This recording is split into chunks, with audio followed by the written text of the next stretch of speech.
Mirë se erdhët sërish në rezën tonë, mirë se erdhët Gjudi Doda, violiniste, dhe Remino Sulla, violoncelist. Bëjmë një shkrirje të interpretimit të pjesës Lulkuqe mbi mure nga studion direkt në ekzekutimin që u bët në Kishën Pariziane, në Francë, Orkestra Simfonike e Forcave Ushtarake, ka luajtur pikërisht një lloj koncerti të përbashkët me Gardën e Republikane Franceze, pjesën Lulkuqe mbi mure në një kishë pariziane. Do të vazhdojnë këto bashkëpunime, na bëri përshtypje dhe u emocionuam, ndaj edhe donim që ta ndani me publikun ton. Mirë se erdhët dhe njerë. Mirë se gjetëm. Duke shijuar kafen dhe duke folur për këtë eksperiencë të bukur dhe të jashtëzakonshme, këtë bashkëpunim kaq të këndshëm mes dy forcave.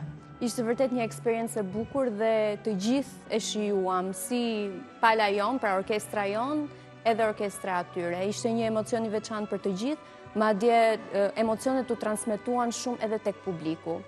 Pjesëmarrës, padyshim në emocionet që shfaqi publiku, kjo pjesë është fantastike, e luajtur kaq bukur aty, dhe si ka qenë ky bashkëpunim, dhe padyshim pse u zgjodh kjo pjesë, do doja të dija si ka lindur ky bashkëpunim, si do të vazhdojnë bashkëpunimet e tjera. Pse pikërisht aty, diçka më tepër rreth kësaj eksperience të dyve? Atëherë, kjo pjesë është kompozuar nga kompozitori Kujtim Laro, dhe është aranxhuar nga Endrisina. Ne e sollëm në Paris këtë pjesë, pasi është një ndër veprat më të bukura shqiptare që kemi. U soll plot emocion, siç edhe pa në video. Përse përket bashkëpunimit me Gardën Republikane, do vazhdoj, ashtu siç e tha dhe kolege, që ka qenë një eksperiencë goxha e bukur. Ne do vazhdojmë përsëri me aktivitete. Nuk është se dua të bëj data surprizë, por që do jemi shumë shpejt, do jemi përsëri në Paris me të tillë formacione. Po. Nëse mund të na tregoni pak nga, le të themi, kolegët cilët ndanë këtë pjesë, le të themi ato momentet e përgatitjeve, si kanë qenë, pse u zgjodh Kisha Pariziane, sa kohë u desh që të kishit një lloj bashkëpunimi me ta? U zgjodh ajo kishë, le të themi, pasi ka një histori goxha të madhe në Paris. Është një kishë shumë e vjetër, por që nga brenda ishte një perl shumë e bukur, shumë madhështore, ku dhe akustika ishte perfekte. Një element shumë i rëndësishëm edhe kjo pjesë. Po, patjetër, dhe gjitha kjo na dha emocione më shumë për të performuar sa më bukur, siç ndodhi. Na emocionoi të gjithë, dhe në fakt diçka e bukur që ndodh rrallë është që u përlotëm si ne, si publiku, gjatë performancës të kësaj pjese. Dhe ishte vërtet diçka e bukur. Emocionet edhe gjithë ekzekutimi i pjesës patjetër, që është promovuar dhe është postuar në rrjetet të ndryshme, është bërë tashmë virale kjo pjesa, ndaj edhe ishte shumë e rëndësishme që ne ta tregonim edhe për publikun që na ndjek. Sa kohë keni ju tek Ky është viti i tretë. Ky është viti i tretë i punës për ne në Orkestrën Simfonike të Forcave të Armatosura. Dhe do jemi dhe në vazhdimsi, patjetër. Do të jam pak nga aktivitetet që u merrni pjesë, edhe eksperiencat e tjera të mëparshme. Atëherë, ne si orkestër kemi duket 4 lloje formacionesh, kemi ansamblin barok, kemi big band ose fat, cila është me pjesë të ndryshme të muzikës pop, muzikë jazz, kemi ansamblin e harqeve, plus që është edhe komplet orkestra simfonike. Pra, përsa i përket Orkestra Simfonike, sigurisht jemi të gjithë bashkë, kemi koncerte në pothuajse në gjithë Shqipërinë. Përsa i përket Big Bandit, kemi koncerte që kemi filluar sezonin me koncertin e parë që kishim Gjirokastër, që do kemi në gjitha trevat shqiptare. Dhe to ansamblet e vogla, ansambli barok për shembull, që shumë shpejt do të kemi një aktivitet tjetër. Pra jemi shumë të hapur me çfarë do lloj aktiviteti dhe në të gjithë territorin e Shqipërisë. Pra, formacionet dhe programacioni edhe në Francë, dhe një tjetër bashkëpunim do të vi po aty apo jo? Po aty. Plus edhe jashtë shtetit sigurisht. Bukur fort. Të flasim pak për ju, për zgjedhjen që keni bërë si profesion në jetën tuaj, violina, violoncelli gjithashtu. Sa kohë, sa vite, ku keni studiuar, nëse mbani mend eksperiencat cilat ju kanë emocionuar më tepër nga interpretimet dhe aktivitetet që keni patur, jo vetëm këtu, por edhe më parë? Ne të dy, në fakt, kemi studiuar tek Liceu Artistik në Tiranë. Aty e kemi nisur gjithë rrugtimin tonë, që nga klasa parë, 6 vjeç e gjysmë. Dhe deri më tani, kemi vazhduar me Akademinë e Arteve, dhe më pas prap në punë bashkë. Sa, le themi, ekipi juaj prej sa instrumentistësh përbëhet? Pakën aty ku diku jemi interpretuar? Rreth 50, 45 deri në 50. 50 individ. Si është të sinkronizohesh me të gjithë stafin, kolegët, instrumentistët?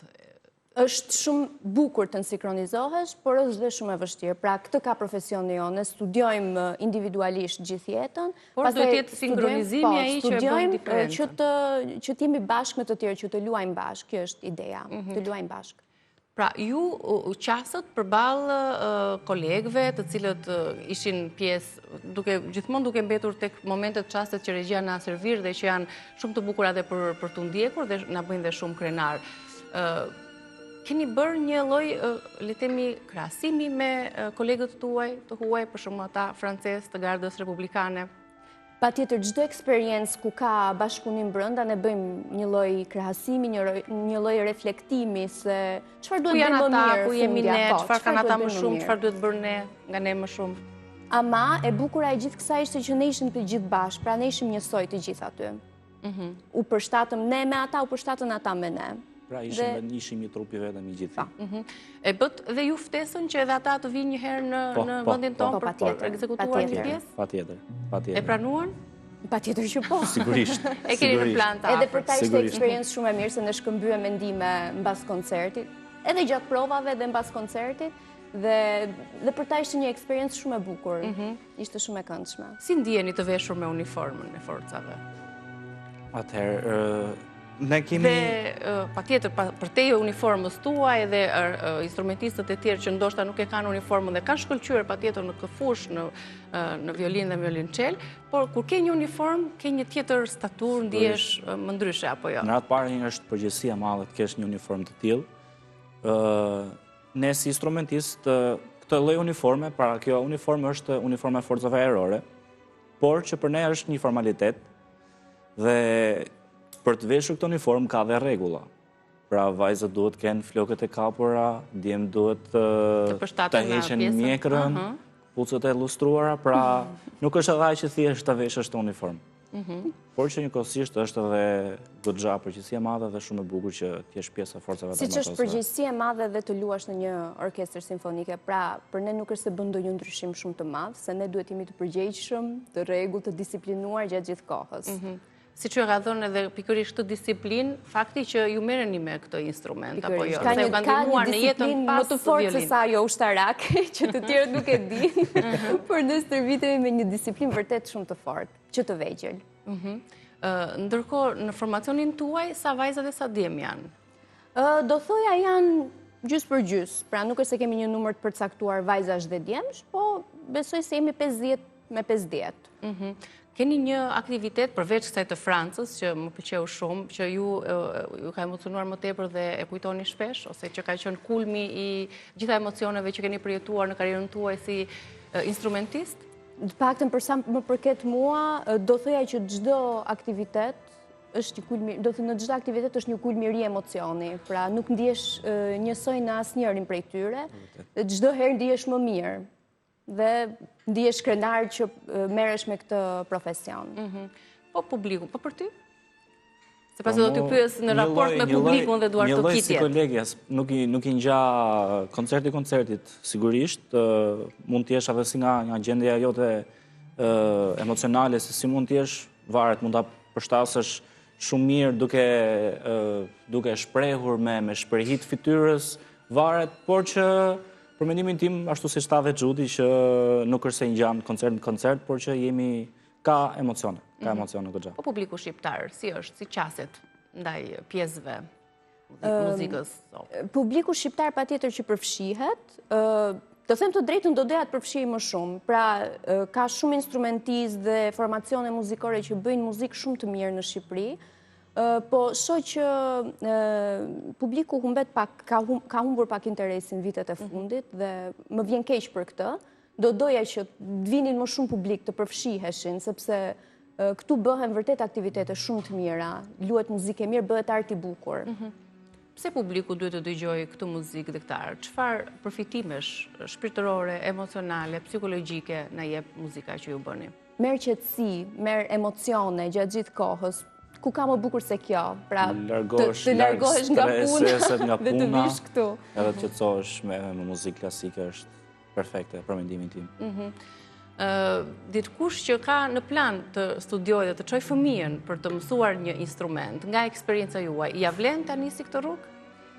Nëse vërtet fëmia do e donte, siç e kemi dashur dhe ne, ka qenë dëshira juaj, talentin që ka zbuluar prindrit, apo prindrit kanë qenë ata që ju kanë orientuar të merrni këtë drejtim në jetën tuaj? Piknisja janë prindrit gjithmonë, se një fëmijë 6 vjeç nuk është se do e mendoj shumë gjatë ose çfarë do të bëjë në jetën e tij.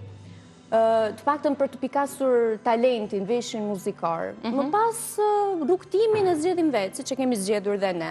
Megjithëse kemi pasur vështirësi ose dyshime her mbas here, nëse duam ta bëjmë vërtet, si do shkojë jeta më vonë. Sa përfitime, sa treg pune ka, të ardhurat që ju jep, e të tjera. Patjetër që janë bërë këto pikpyetje. Patjetër, këto kanë qenë pikpyetjet tona. Tashmë e veshur me këtë uniformë dhe përfaqësosh denjësisht forcat armatosura, është një krenari apo jo? Ja, pikërisht shembulli jon mendoj se është një arsye për t'ju thënë që ta vazhdojnë këtë profesion, se dhe ne kemi pasur këto pikpyetjet, nëse do punojmë dot në profesionin tonë, pasi kemi mbaruar shkollën, po ja që të del mundësia, gjithmonë nëse përpiqesh, nëse lufton, dhe nëse i qëndron. E vërtet. Prekja me instrumentat është vetëm kur keni aktivitete, performanca, apo edhe në shtëpi punohet? Puna vazhdon. Puna vazhdon çdo ditë. Ne nuk ndalojmë së studiuari dhe së punuari. Programe të reja, edhe programe që i kemi bërë. Projekti që keni në dorë tani aktualisht? Që jeni duke u marrë? Shumë shpejt kemi koncertin e radhës, datën akoma nuk po e themi, kemi surprizë, por që do të kemi surpriza. Kaq ditë thënë. Bukur fort. Juroj shumë suksese, mund vazhdoni ta shijoni kafen ton Mogador, lart e më lart, me gjithë eksperiencë aktivitetet që do të na ofrojnë dhe patjetër që të na përfaqësoni dinjësisht me uniformën. Ju falenderoj. Faleminderit që shumë suksese. Ne do t'ju lëmë patjetër që të përjetoni, shijoni gjithë performancën që ky bashkëpunim i forcave të armatosura të gardës tonë me atë franceze kanë dhënë për publikun në kishën pariziane. Ju falenderojmë që na keni ndjekur, nëse kemi një pamje të bukur të tryezës, që edhe të ftuarit miqtan mund t'i shijojnë, peshku që u përgatit nga shefi Zemrës së Patoku dhe 2 recetat e Albanës, patyshim, që do t'i gjeni në kanalin tonë në YouTube. Klikoni aty për të gjitha informacionet që shpjeguam sot dhe këshillat që dham bashkë me Altin Jokën. Faleminderit, vazhdoni të shijoni performancën.